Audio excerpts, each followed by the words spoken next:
Bueno, venimos de escuchar a Sergio Viñeschi hacer una historia de la Corte Suprema un poco fragmentada. La Corte Suprema es uno de los temas de esta semana. Estamos en línea con el diputado Leopoldo Moró. ¿Cómo le va, Moró? Buenos días. ¿Qué tal? Buen día. ¿Cómo andan? Buen sábado, lindo sábado. Andamos bien, preocupados por la situación, sorprendidos, comentando también la carta de la vicepresidenta esta semana, algunos elementos que aparecen en esa carta, y nos da la sensación que después de que estas cuestiones se verbalizan, ¿no? Ese análisis de cada uno de los miembros que hacía la vicepresidenta en su carta, algo debería pasar. ¿Usted qué cree? Lo mismo, que algo debería pasar, y creo que hay que encaminarse rápidamente a una reforma profunda del Poder Judicial. Y creo que esa reforma debe empezar por la cabeza del Poder Judicial, que es lo que se ha dejado de lado en el proyecto que se envió desde el Ejecutivo al Congreso en materia de reforma judicial. Uh-huh. Y creo Claro.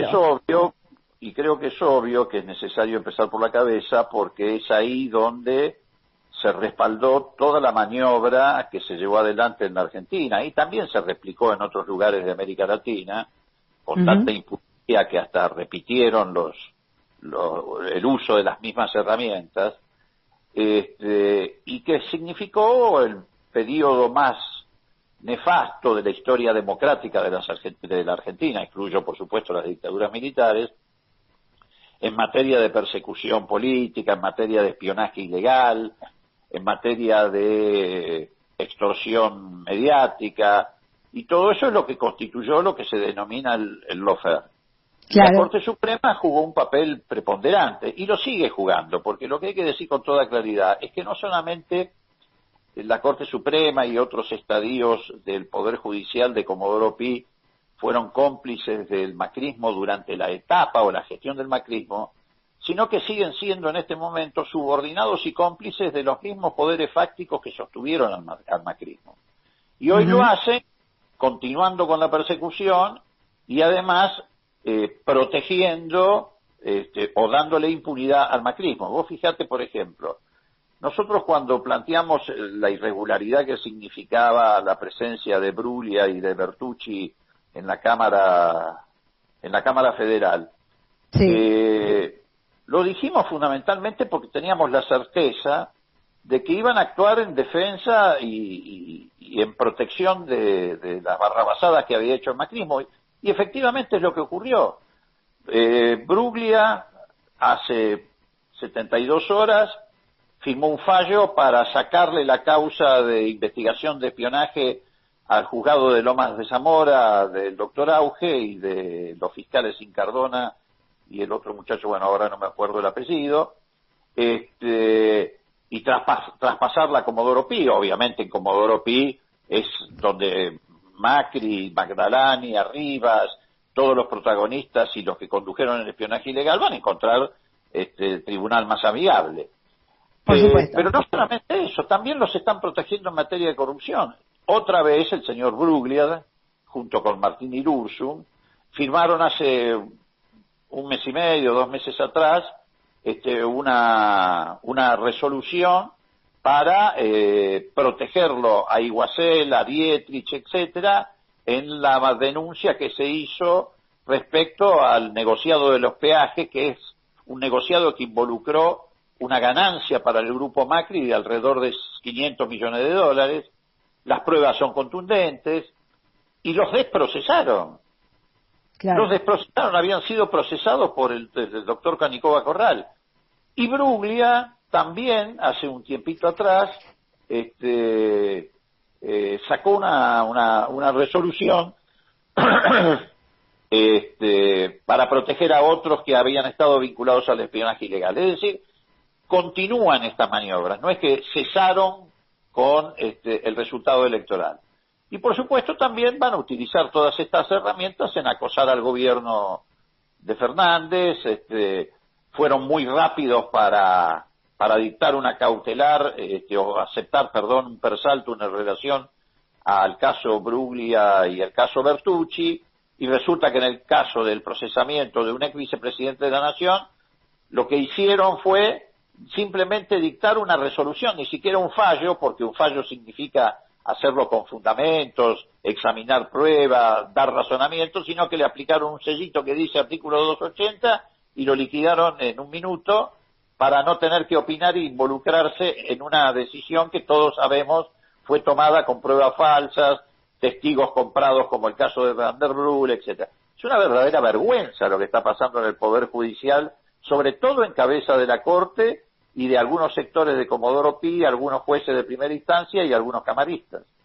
Ahora, Moró, ¿no le parece que justamente esto último a lo que usted se estaba refiriendo, a la Corte dejar firme la sentencia contra Vudú con un articulito, sabiendo, como sabemos todos los argentinos, porque la verdad que es público y notorio lo que pasa, digamos que los medios no se hagan eco no quiere decir que no lo sepamos, pero al dejar firme esa sentencia que está plagada de vicios, donde hubo sobornos, donde hubo falsos arrepentidos, donde que una causa que empezó en un programa de televisión, etcétera, ¿no es un mal paso de la Corte dejar firme esa sentencia? ¿No hace evidente que la Corte es partícipe y cabeza del lawfare en la Argentina?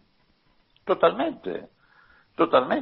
A ver, no nos olvidemos que el señor Lorenzetti se sacaba fotos con Bonadío y con el juez Moro, mostrándolo como ejemplos de la lucha contra la corrupción en América Latina, cuando sabemos todos que tanto Bonadío como Moro, además de responder directivas de la Embajada norteamericana, eran jueces que practicaban el prevaricato, que en el caso de Lula tomaron la decisión de encarcelarlo, como dijo Moro, porque tenía la íntima convicción de que había sido corrupto. No había una prueba. A Lula lo metieron preso porque supuestamente, porque ni siquiera lo pudieron demostrar, propietario de un departamento equivalente al que puede tener cualquier ciudadano, no sé, en Caballito. Y bueno, y el caso de Vudú es exactamente el mismo. El caso de las fotocopias. Es tan burda la maniobra del Departamento de Estado de los Estados Unidos, que en el caso de Argentina tiene o tenía en el caso de Bonadío porque falleció, pero tiene a Stornelli, a Casal. Casal, el procurador de la Nación, se disfrazó de cowboy para ir a un ágape de la Embajada norteamericana. Están las fotos. Es una vergüenza. Bueno, esos tipos efectivamente practicaban este tipo de lawfare. En el caso de Ecuador, usaron el mismo mecanismo, ni siquiera son imaginativos, inventaron también contra Correa fotocopias. Y lograron que Correa tuviera que exiliarse y no poder integrar la fórmula presidencial en la elección de febrero. Entonces, y en todos los países que están usted mencionando, Brasil, Ecuador, y también tienen el propósito, evidentemente, en la Argentina, el camino es hacia la proscripción de los partidos inconvenientes, digamos, partidos inconvenientes para el poder. La proscripción o la desacreditación pública o la estigmatización, obviamente. Y en el caso de Argentina, como eso no lo pudieron lograr por el triunfo electoral del Frente de Todos, el camino sigue siendo encarcelar, perseguir a sus dirigentes e impedir la acción de gobierno, porque estos son una máquina de perseguir e impedir. Vas a ver cómo en el futuro inmediato esta Corte va a poner palos en la rueda respecto, por ejemplo, al tema de la transferencia de recursos coparticipables de la Ciudad de Buenos Aires. Está pendiente el tema que ya anunciaron las grandes riquezas que van a apelar, que es el del aporte de las grandes fortunas, que lo van a llevar a la justicia. Por eso es imprescindible tomar en serio el saneamiento de la justicia. No hay forma de gobernar con esta justicia que es subordinada de los poderes fácticos, con este poder judicial, que ha montado una fenomenal estructura de corrupción, de extorsión política y de subordinación y sumisión a los poderes fácticos. Es absolutamente imprescindible. Entonces hay que tomar acciones concretas, además de las declarativas. Yo creo, por ejemplo, que hay que ampliar el número de miembros de la Corte inmediatamente, urgentemente.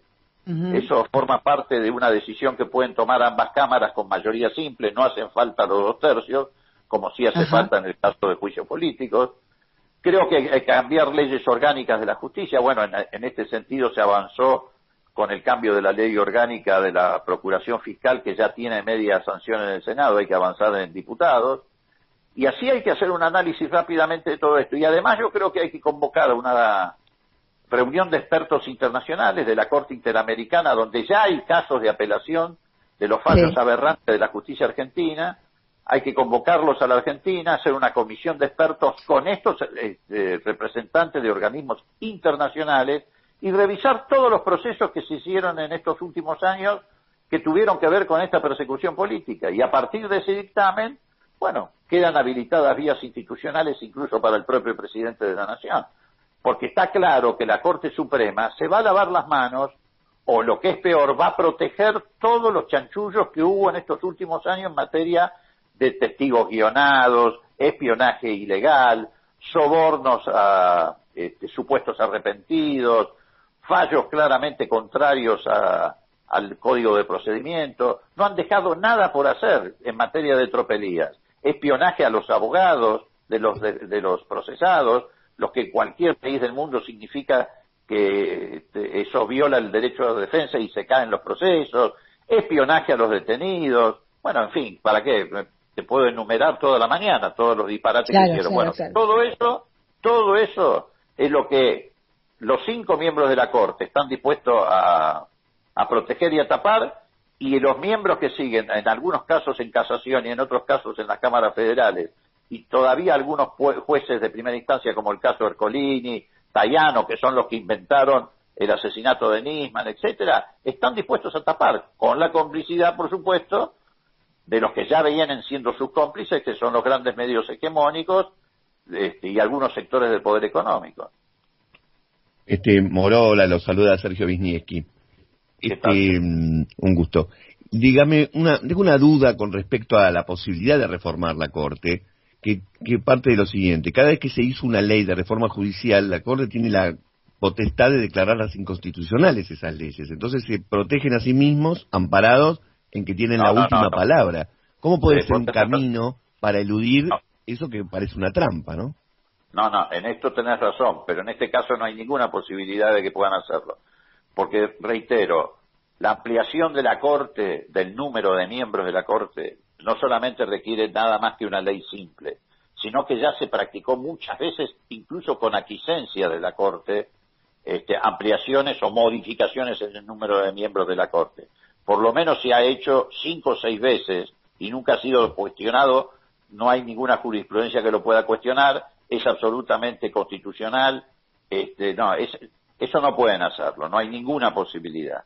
Pueden sí incluso ir contra la reforma judicial, etcétera, pero en este caso la ampliación de la Corte es algo que, te reitero, está absolutamente respaldado por la Constitución y por ejemplos que a lo largo de la historia reciente, yo creo que la última ampliación de números de la Corte fue en el año 2006, una cosa por el estilo. Eso no tienen ninguna posibilidad de frenarlo, Sí otras cosas, y seguramente lo intentarían hacer, pero la ampliación de la Corte es algo que puede. Yo creo que lo que se necesita es sí una decisión política muy fuerte. Me parece que esta decisión no la puede tomar exclusivamente un sector político partidario, creo que tiene que ser el Ejecutivo, y tiene que plantear un escenario de acuerdo político que incluya a todas las fuerzas políticas, la ampliación de la Corte, para que no se suponga que se pretende hegemonizar por parte de una sola fuerza política el número de cortesanos en los que se ampliaría la Corte. O sea que, según su opinión, deberíamos estar esperando esta iniciativa por parte del Poder Ejecutivo. Yo creo que es imprescindible que el Poder Ejecutivo tome una iniciativa muy fuerte. Si es que quieren gobernar, si no tienen que asumir que la Corte va a actuar, la Corte y ciertos sectores del Poder Judicial, como máquina de impedir. No solamente va a continuar con la persecución, no solamente le va a dar impunidad a los que ya hicieron, en lo que ellos estuvieron involucrados. Escúchame, la Corte, además de este episodio que te reitero de Lorenzetti con las fotos con Moro y Bonadío, que en todo caso, si querés, puede tener carácter simbólico, no te olvides que Bonadío secuestró a un miembro del Consejo de la Magistratura lo tuvo 2 horas en una oficinita encerrado antes de tomarle juramento para que en ese interín pudiera el Consejo de la Magistratura, con una mayoría circunstancial del macrismo, echar a un camarista. Sí, lo recordamos, sí, lo recordamos. Lo recordamos y también, bueno, también es muy impresionante la parte de la carta de la vicepresidenta en la que relata cómo antes del 2018 Lorenzetti prometió a algunos jueces de Comodoro Pi que en instancias superiores las sentencias de primera instancia iban a ser avaladas si se referían a persecución política, ¿no? La verdad que eso es un delito que, por eso yo digo, esto está en esta carta, pero esto es, te estás describiendo un delito, no puede quedar como una carta nada más. Algo hay que hacer con esto. Bueno, en febrero del 2018, precisamente, Lorenzetti entraba y salía de la Casa de Gobierno cuando se empezó a maquinar el tema de la fotocopia. Detrás de él, por supuesto, entraba y salía también Morales Solá. Y la Corte creó un organismo, cuando se le transfieren las escuchas telefónicas, crea un organismo de manera ilegal, que se llama Dajudeco, donde le transfiere los llamados peritos de delitos contra la corrupción. Es decir, arma una oficina, en este caso la de los peritos, en el marco de la Dajudeco, que es la que a su vez hace las escuchas telefónicas, para complementar la persecución política que se había puesto en marcha y que se instrumentó a través de Bonadío, de Stornelli, etcétera. Entonces, a ver, está claro que con esta Corte no hay ninguna posibilidad de sanear el Poder Judicial, todo lo contrario. Sin hablar, por supuesto, de los multimillonarios plazos fijos que la Corte tiene, que nadie sabe dónde los tiene, ni cómo se movilizan esos fondos, etcétera. Entonces, me parece, más allá de que se pueda intentar el juicio político, que es un camino más complejo, porque requiere 2/3, etcétera, igual yo creo que es un camino que se puede transitar, yo creo que hay que tomar decisiones inmediatas. Y las que están amando al juicio son la ampliación de la Corte y la modificación de leyes orgánicas del Poder Judicial. Muy bien, muchas gracias, diputado Moró, por esta conversación. No, todo lo contrario. Gracias.